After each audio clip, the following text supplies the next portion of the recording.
Good afternoon, ladies and gentlemen. I'm Don Phipps, and it's my pleasure to welcome you to the beautiful Hanover Theater. Do you think I need that? Okay. To the beautiful Hanover Theater on behalf of Troy Seibels and the other wonderful people that run this place. It's always fun to come here and talk about what's near and dear to me, namely the theater pipe organ.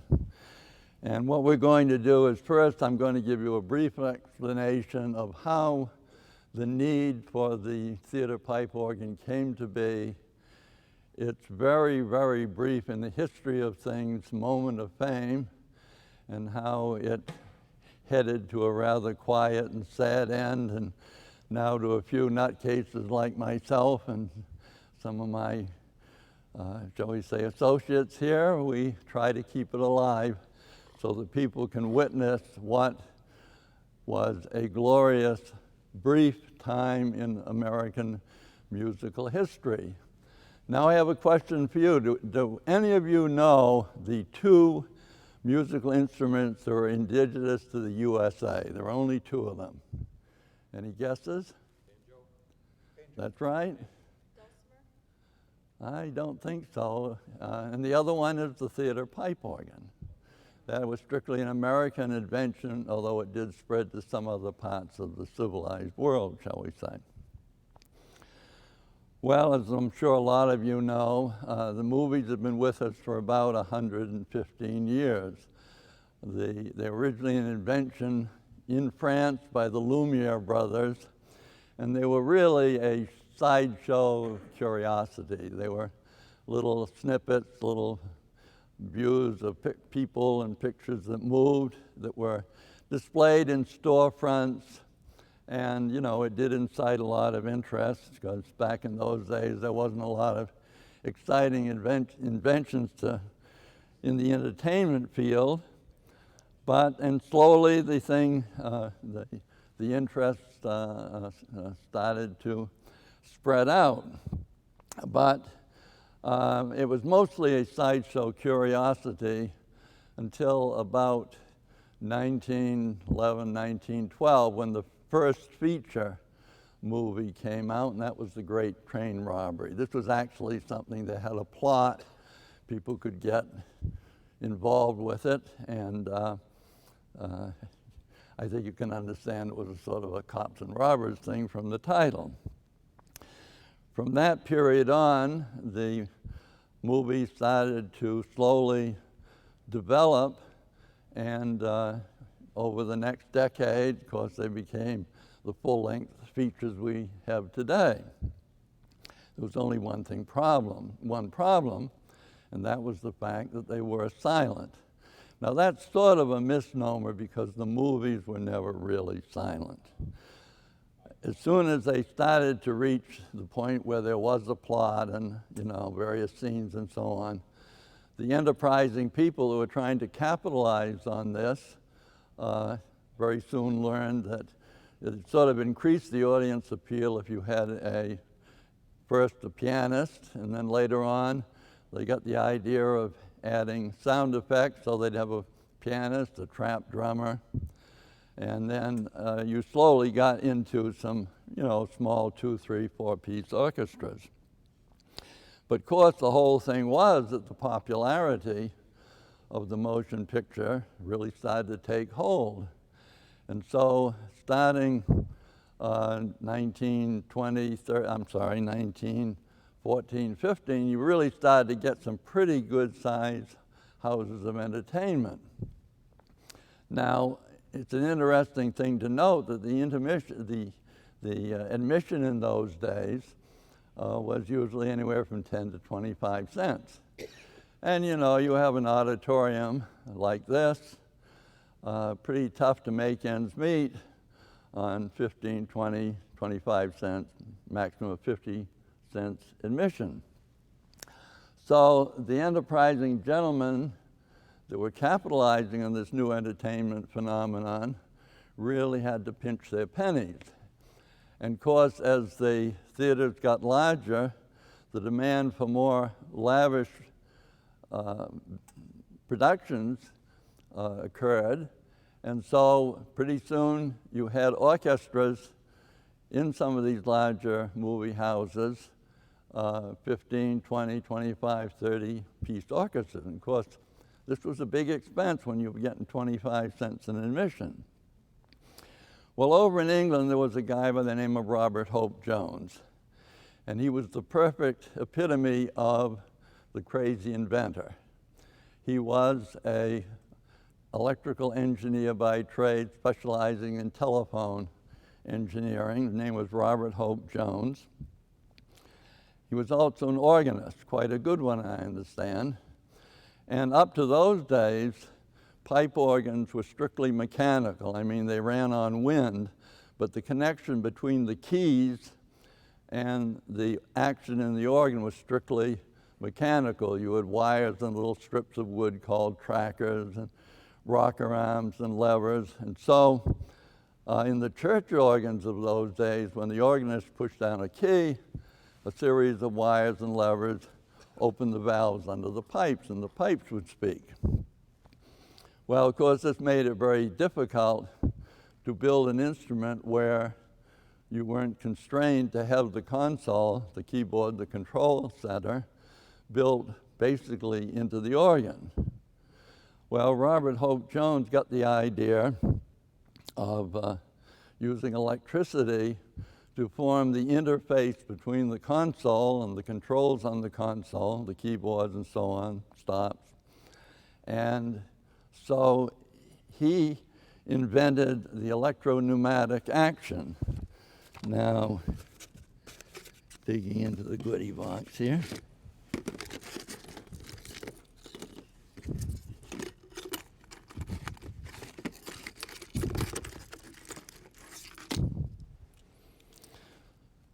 What we basically had was a little electromagnet, which is like so, and it's wound with wire much finer than the human hair. And over this magnet goes this cap.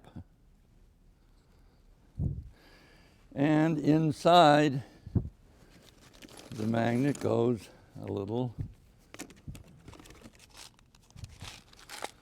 disc known as an armature. And the way things work is that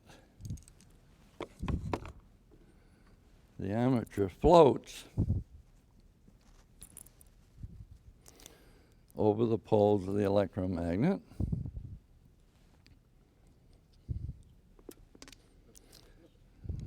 That's right, we got plenty of them. And when the magnet is energized with 12 volts of electricity from the console, thank you, the little armature pulls up in the space, and it acts like a single pole, double throw electric switch. When the magnet is energized, there we go. When the magnet is energized, the magnet pulls the armature up. It opens this little hole here, and it exhausts this port here, and that in turn exhausts this little bellows in here, which is all under pressure. There's a cover board on here. It exhausts the bellows. Bellows pulls in, pulls up, switches the valve, and this area here is also under pressure, so this pneumatic collapses and opens a valve, a large valve, under the pipe, and the air which is in here blows out through here, and the pipe speaks. Now, to give you some sort of an idea of the size and complexity of an instrument like this, there are 3,000 of those actions on either side. And you know, when you come in and you see the console, you say, oh, that's impressive. What you don't realize is that there's 17 tons of machinery altogether up in those chambers, and you will have a chance to look in that side. That side is not for the faint of heart, because you've got to go up a ladder, across a catwalk 120 feet, down another ladder to get on that side. But as I said, you will be welcome, and we'll give you a little guided tour up there. But anyway, the invention of the electro-pneumatic action made it possible for Robert Hope Jones to locate the console, the control center of the organ, remotely from the action of the organ. And he, being a rather flamboyant showman in his church, actually built the console on the end of a long cable, put it out in the graveyard next to the church, and to everybody's surprise, played the organ from the cemetery that was in the church. As I said, he was a rather controversial character, and sort of crossed the lines on some of his lifestyle, so he suddenly found it advantageous to leave the United Kingdom and come over to the US of A, where he worked both for the Skinner Organ Company right here in Boston and also for the Austin Organ Company in Hartford, Connecticut. But he was a fellow, although absolutely brilliant, was completely out of control when it came to business. So if the factory was building an instrument, he'd come up with a new idea, he'd immediately halt production to incorporate this new idea. This didn't go over with the financial end of the business. So eventually he was fired from both of those places of employ. For a brief period of time, he went into business for himself, but he failed there.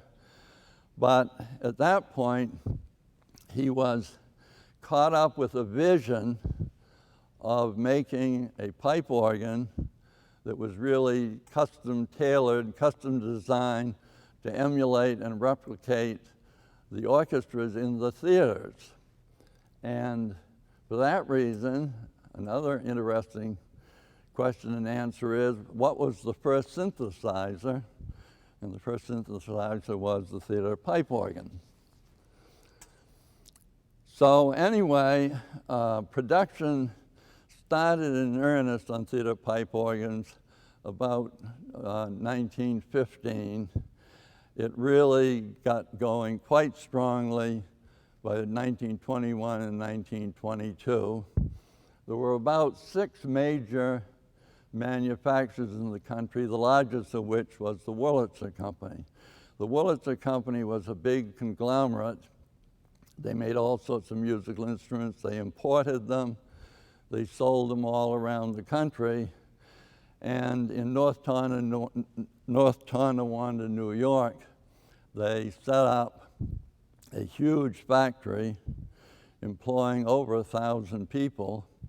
And in the heyday of theater organ production, 1926, they shipped a pipe organ, a theater pipe organ, every single business day for that year. Even though theater pipe organs rely on pipes and wind to make the sound, they differ a lot from the more chorus and accompanying requirements for the church organs. But basically, there's a lot of similarities, and initially they tried putting some church organs in theaters, and they just plain didn't work. So by 1931, things were pretty dead, and a lot of the organs just languished under rotten old drapes in the orchestra pits, mostly forgotten. A few of the big theaters around did continue to use them. Paramount Theater in New York City, Times Square, they had an organist on staff through the Second World War. But mostly it was a forgotten thing, and it sort of became that church organists, classical organists, tended to look down on the theater organ for some reason or other. That has changed. But then something very interesting happened, and that was And I think a lot of us can remember back to this. This was the advent of high fidelity, advent of stereo, advent of long playing 33 1/3 records. Because these records, as contrasted to the 78 RPM and the improved technology, were capable of a wide, playing a wide spectrum of music. And some of the record people sort of rediscovered the theater organ, because a large theater organ can run an audio frequency range from 16 cycles per second up to about 18,000. It was a tremendous thing to demonstrate their newly produced stereo and hi-fi 33 1/3 recording systems. So all of a sudden there seemed to have been a little bit of a rebirth, but basically as far as theater organs were concerned, it had come to an end. And then there was another trend that sort of lasted for about 10 years, and there are still a couple examples existent in this country. People got the idea of putting the theater organ in pizza parlors. At one time, there were about 40 pizza parlors around the country.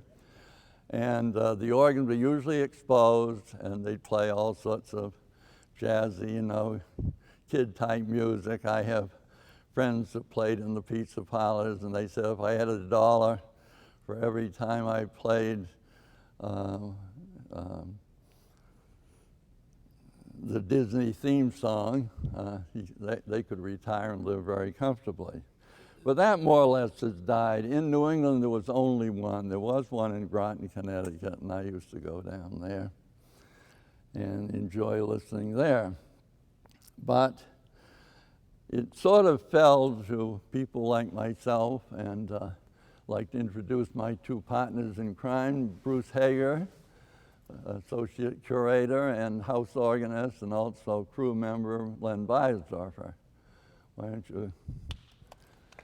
And to show you the devotion of these gentlemen, installing this organ in this theater took 1,500 man-days of work. And the three of us have each put in 500 days.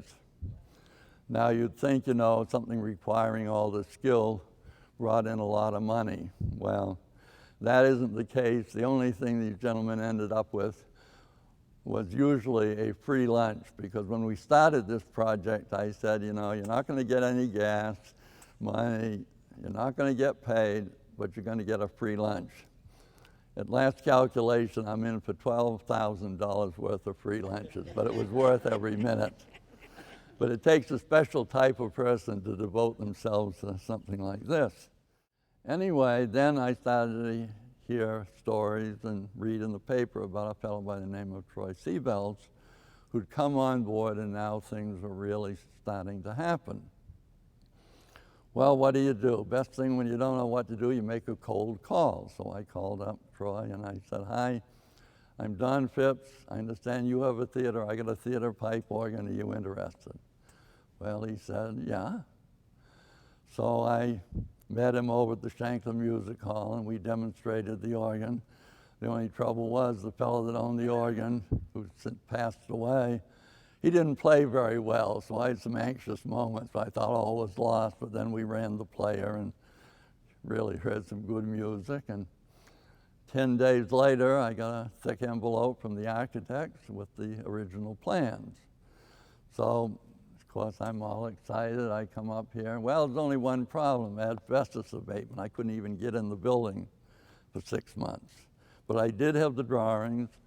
The organ chambers were shown. They were huge. Everything looked perfect. 6 months later, I managed to get in the place, and the only thing that existed of the organ chambers was about 10 square feet of concrete rubble and some reinforcing iron. Now, the chambers are up behind the silver curtains there. But you see, the thing you have to realize is that from this archway over here, everything this way is new. The boxes are new. Everything had been torn out when they went to Cinerama. So there was a huge project to put it back. So there were no organ chambers. Well, Troy took me over to meet the architects, and guess what? The architects thought the idea of putting in a theater pipe organ in the building was the worst thing they'd ever heard. And they told me so. And after, dreaming about this for over 6 months, that was pretty discouraging. However, I talked to Troy, and he says, look, he says, in the end, he says, the organ will be here, you will be here, and the theater architects will be gone. And that's sort of what happened. Okay, well, next thing we're going to do is to show you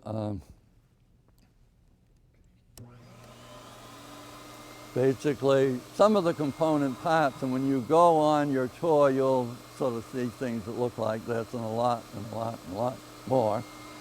But basically, of course, the organ runs on compressed air. And for those with an engineering background, the pressure is about 1/2 of PSI. It's not a lot of pressure like you'd put in a tire, but it takes a lot of volume. And when you go on your tour in the basement, you'll see the Spencer turbine blower weighs 1,200 pounds, is powered by a 30 horsepower electric motor, and it blows when the organ is running at full capacity 5,000 cubic feet of air a minute. This is distributed to the 2 organ chambers through 14-inch diameter sheet metal pipe. And I'll tell you, that was one of the jobs I never want to do again, because a lot of places the pipe, which has to be absolutely airtight, so we had to solder every single joint, goes through crawl spaces where there were only 4 feet of height for us and the pipe to get through. But we got it done. Okay, now the wind comes from the blower up into the chamber, and it goes into a whole bunch of these little gizmos, which are known as regulators. These stabilize the wind pressure because, you see, an organ pipe has to run on constant pressure. If not, the pitch will not remain constant, because the higher the pressure, the higher the pitch. So if the pressure isn't stable, the organ will be horrendously out of tune. And so this is sort of a part, you can see what you got. This is a bellows here, like an accordion. This upper half raises up 3.5 inches. The pressure is established by these reservoir springs. So as the wind comes in, the high pressure wind comes in, the regulators, and I think there's about 24 of them in the organ. Some of them are quite a bit larger than this one is, but the regulator inflates, but when it reaches a certain point, and the top goes up, down in, separating the wind supply from the inside of the regulator is this board called a valve board. And what we have here is basically 3 valves. This is the smallest valve, and this is controlled by this little ball thing that goes here, opens and closes. And then this is the second valve, which opens this way. And then the larger one, which is this one that opens this way. And these are actuated by push rods here. And as I said, these are all inside under pressure. And the air is trapped inside by this cover board, you see, and the valve wires stick up through here. So what happens is the regulator fills up until the valve, let's see now, no air is being used, no notes are played. The regulator fills up until all these valves shut. And then at that point, you reach the desired pressure you want to achieve. We find it just that by putting spacers under these springs, say. So that's set at the pressure we want to regulate that. And then if air is drawn out from this chamber here, of course the regulator springs pull the top down, the regulator top drops, and these actuators work the valve. So the first thing that happens is the ball valve opens first, and then the small valve, and then if you're drawing a lot of air, the larger valve opens. Now, as soon as they open, the air from the blower, which is higher in pressure, of course, reinflates the regulator, so it's a statically moving thing. If you're in the organ and someone's playing, they play a chord, you'll see the regulator drop and then come back up, and the pressure remains constant. However, particularly for theater organ playing, which is supposed to be very emotional and sort of tug the heartstrings and you talk to your soul, sometimes you want to cause the wind pressure to fluctuate. And for that, in this organ, there are 17 of these tremulants. And what happens is that the tremulant hooks to the wind supply on the regulator side, and it's basically a resonant valve. And when you turn the tremulant on, this pneumatic here, which when you don't want it, this inflates and keeps it off, but then when you want the tremulant to run, you turn on the control to start the tremulant, the top drops, and there's a valve in here, and the top is weighted, so when the top drops, the valve inside opens and air blows out here, so this causes a pressure drop in the regulator. But when the air blows out of here, then the top drops again, opens the valve, and it shuts again. So this thing here just sits and chugs away like that. Tremulant regulator goes up and down, and we'll demonstrate the change of tone of the organ when the tremulants are on and off. Okay, now we've already talked about the regulators, the trems, and I've talked a little bit about the wind chest, but this is, we call this the Mighty Wurlitzer. And it's a 12-note wind chest. Here are 12 pipes, C, C sharp, D, D sharp, up to B. Here are these little bellows in here, and they actuate a rock around which opens a little valve under each pipe. And if you could look under here, here are the magnets that I showed you before. There's a row of 12 magnets, the 12 electric wires and the common wire goes to them. So, to reiterate what I said before, we play the note, the armature pulls up, it exhausts a little bellow, a little rectangular bellow, which you can't see inside the chest. That actuates a valve which allows the pneumatic to deflate. It operates the large valve, and the note plays.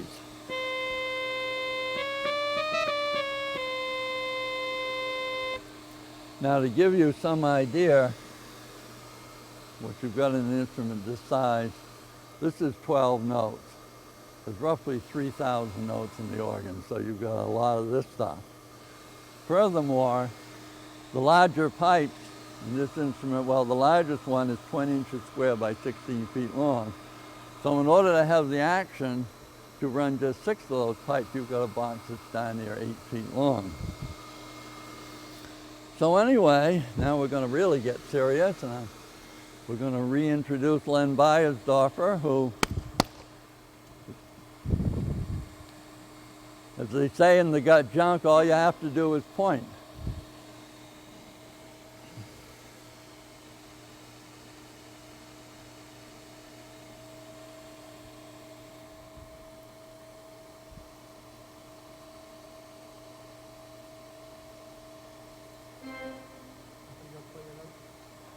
So what we're going to do first, we're going to play a C chord. Here's the C chord on the Mighty Wurlitzer. And now the Mighty Wurlitzer.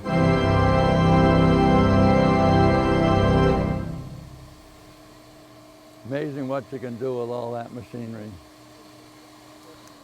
So now what we're going to do is we're going to talk a little bit about the individual ranks of pipes, how they sound. Sometimes Len does the talking and the demonstrating, but because this is being videotaped for public access television, I've got the mic. So anyway, Len, let's start off with, how about what the church organ ranks sound like, the diapasons?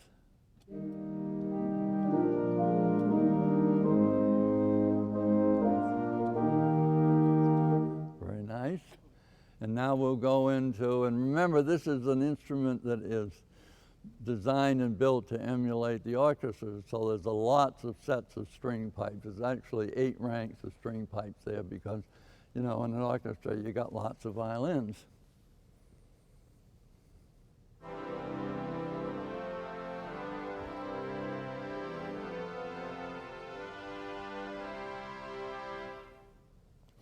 Now also we have the flutes, the concert flute first. This is a very close approximation of an orchestral flute.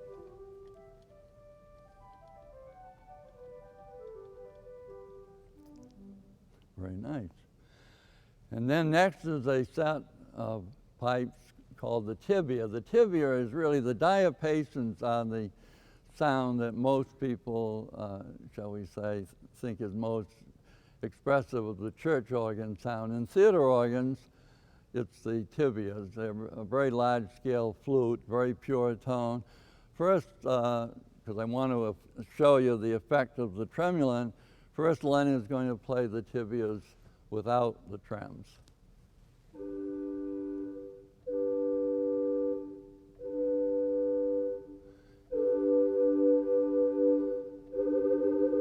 Now that's with the trems.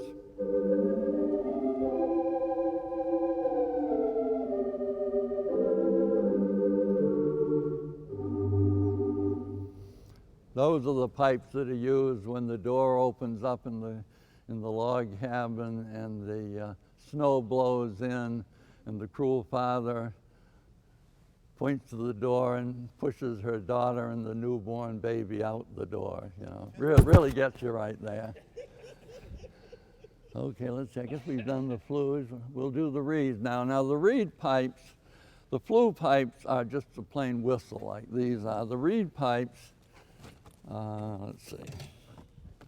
This is a reed pipe, and the reed pipe is just a very carefully designed version of what you get on your New Year's Eve hawker horn. There's a little reed there. The tuning length is established by this wire and the length of the resonator here.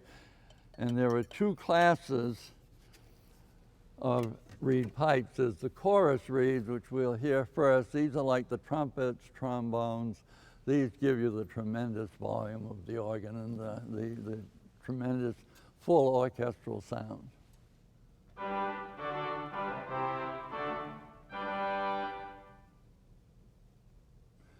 Okay, then we go into the color reeds. There's one reed that's very indigenous to the theater organ known as the vox humana, human voice. This organ has 3 sets of vox humanas, and people like to think that they sound like a whole chorus of humming.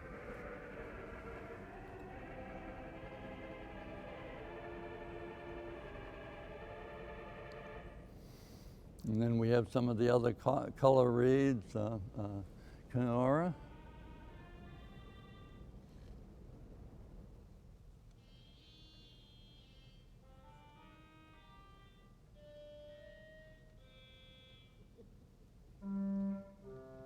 Clarinet. Okay, I guess we've got all the... Oh, we have the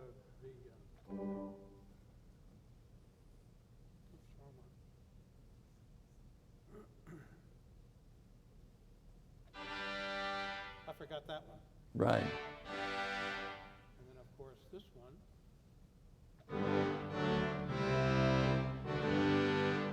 Good. They're the biggies.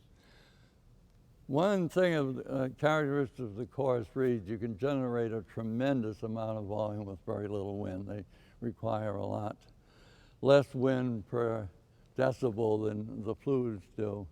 Now, of course, a lot of these pipes run down to the bass end, so Len, why don't you show some of the 16-footers there?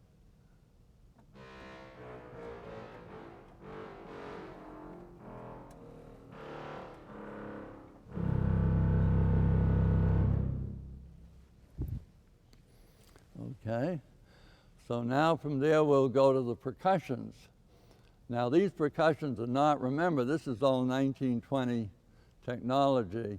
These are the real instruments there. The only difference between these instruments is they're run by, the percussion hammers are driven by little air motors. So you don't have a guy up there playing, but the instruments themselves are the same as the orchestral instruments.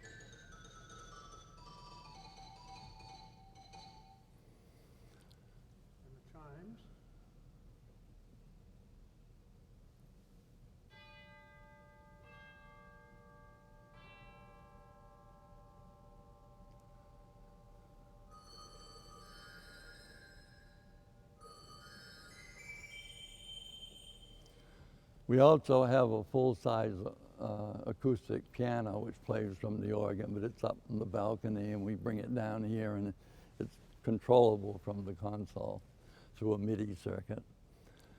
Okay, now we'll go into the stop tabs now.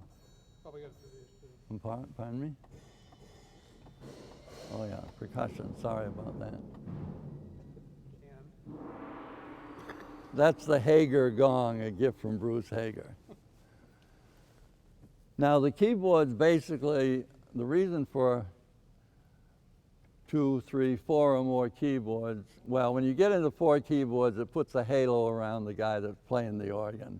But basically, the reason for 4 keyboards is you select 4 different tones, you know, one for each keyboard. And then of course you have the foot pedal keyboard. But every middle C is right above the other middle C. They don't start at the bottom and go up. And then of course you have the foot pedals. Now, you might wonder, the row of buttons under each keyboard, they're combination pistons. And this organ, unlike the original, is controlled by a computer. The reason is that the relay to control this organ, of course, would have had to be made. And what would take a single car garage full of mechanical switching with maybe 50,000 silver switch contacts, we do it with a plain ordinary PC. And when you go upstairs, you'll notice a few printed circuit boards. But that's strictly the control. The rectangular foot pedals there ahead of the swell pedals. And if you look up there, you'll see there's some light on there. And these are vertical Venetian blinds, but they're 1 3/4 inch thick wood. I think Bruce is going to turn the lights out.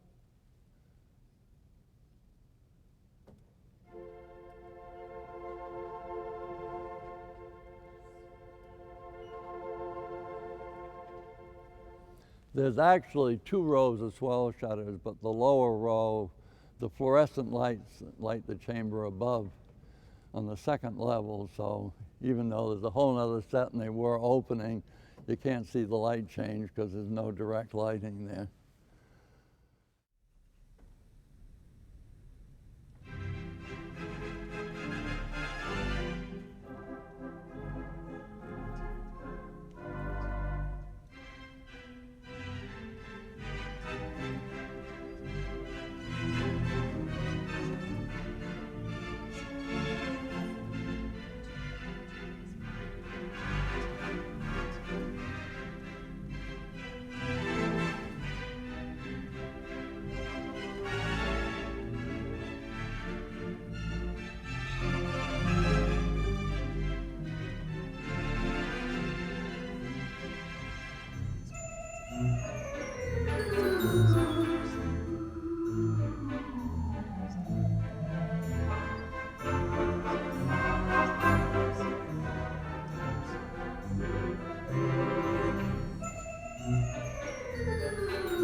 song called I Remember You.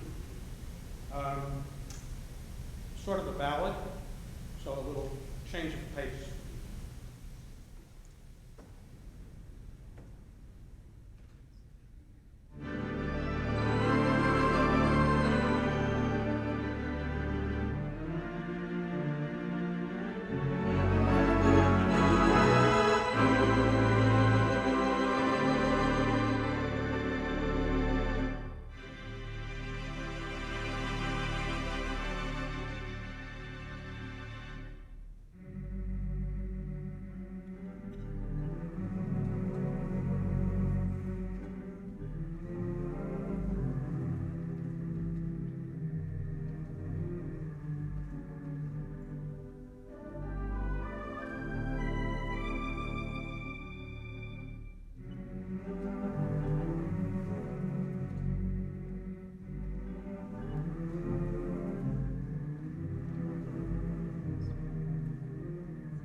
Hi, my name is Bruce Hager. I'm an assistant curator of the Hanover Wurlitzer. You heard the organ in the theater. Now we'll go into the main organ chamber, which is on the left side of the house, and take a look around. I'm standing now between the main wind chests in the main chamber, and all of the pipes that play from the 4 keyboards are mostly on either side of me here, ranging from about 8 feet in length down to these little pencil-sized pipes, which are at the far end here. Surrounding us on the outer parts of the chamber behind me are very large pipes that play the deepest notes in the organ, played normally from the pedal board. And to the side here are the shutters that open and close when the organist depresses the swell pedal on the console and make the organ sound louder or softer inside the... In fact, I think I can operate them from here. There you go. What else? Above my head, well, I don't know if you want to go up or not. There's the chrysoglot and the marimba are up there. Should I swing out here maybe and I can...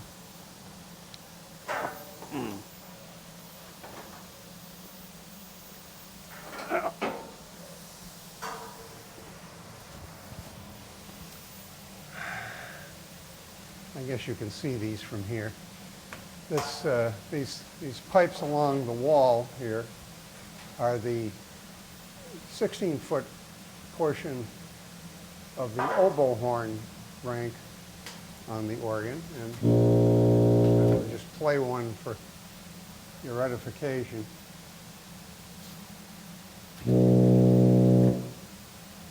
These were the last pipes to go in this chamber last year. The framework that holds up all of these pipes and wind chests was pre-cut in advance down in New Bedford by Don, and then assembled in here by the crew. And then we would bring in all of the wind chests and the pipes. If you like, when you come back down, I could, make the tremulant work. Unfortunately, I don't think, I could maybe talk to Lynn, but. Give me a narrative of what's up here as I scan over, okay? Hang on a second. With the wind noise, I can't hear you. Yes?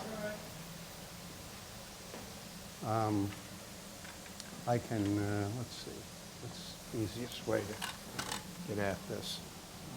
Probably, oh dear. Let me kind of just slide over here. I can't remember these are, all right, so here on the upper level, we have a full orchestral marimba with the wooden mallets. And on this side is what's called a chrysoglot, which I can reach it has aluminum bars and sounds something like a celeste, but a bit lower in pitch. And, again, there's another set of swell shades up here that open and close to increase and decrease the volume. And there's the bottom end of the orchestral flute.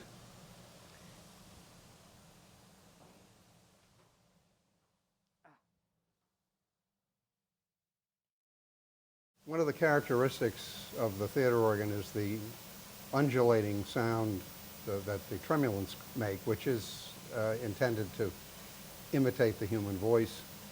And the picture you just saw was of one of the regulators jumping up and down, shaking the wind, in tune with a tremulant, which I will start here.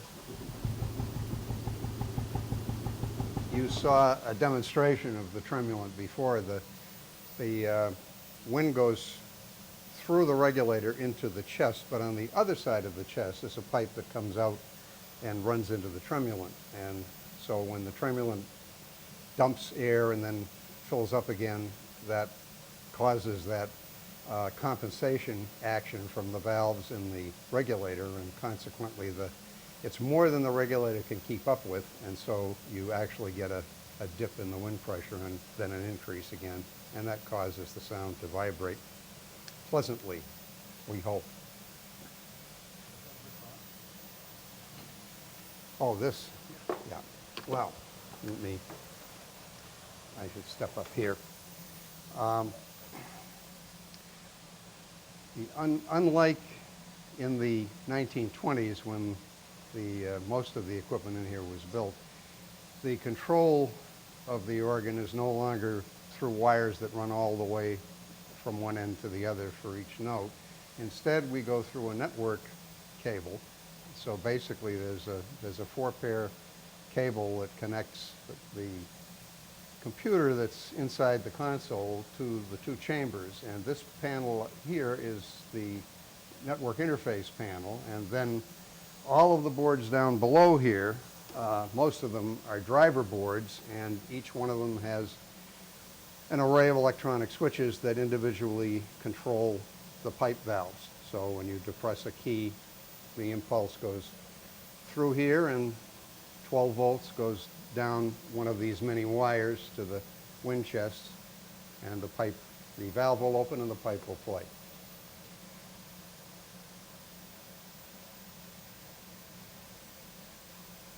Originally, for an organ this size, there would have been a room probably as big as, a garage bay that was filled with electro-pneumatic relays that accomplished everything that has to be done to make all of the stop tabs and the combination pistons on the console work. And now it's all done via the computer. We have the low end of the tuba over here, and just play one note for you. These are loud, and again, it's the same as the small pipe Don showed you earlier, the reed pipe. It has a reed in the box down here under the resonator. These resonators sort of loop the loop here because the pipes were designed to fit in a chamber with limited space overhead, and so they basically folded the metal several times to make a 16-foot pipe fit in a much smaller space. There are flue-type pipes overhead here. Play a nice soft flute sound. Anyway, altogether between the 2 chambers, we've got about 2,500 pipes. Most of the pipes are actually on the other side of the theater in the solo chamber.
time, Don?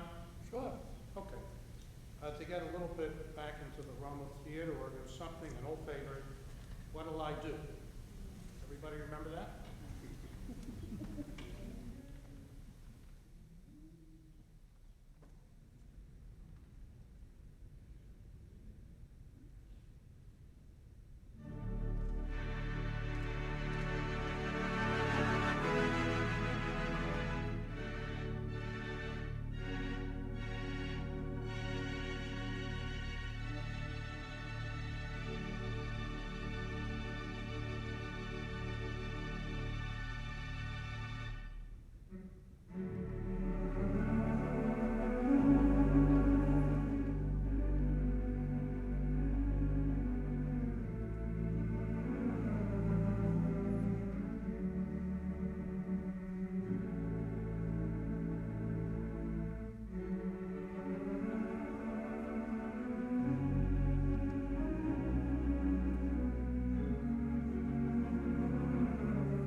I'd like to close with, when the Hanover Theater came to Worcester, it was like broad show business came to downtown Worcester, right? I mean, really, Broadway shows.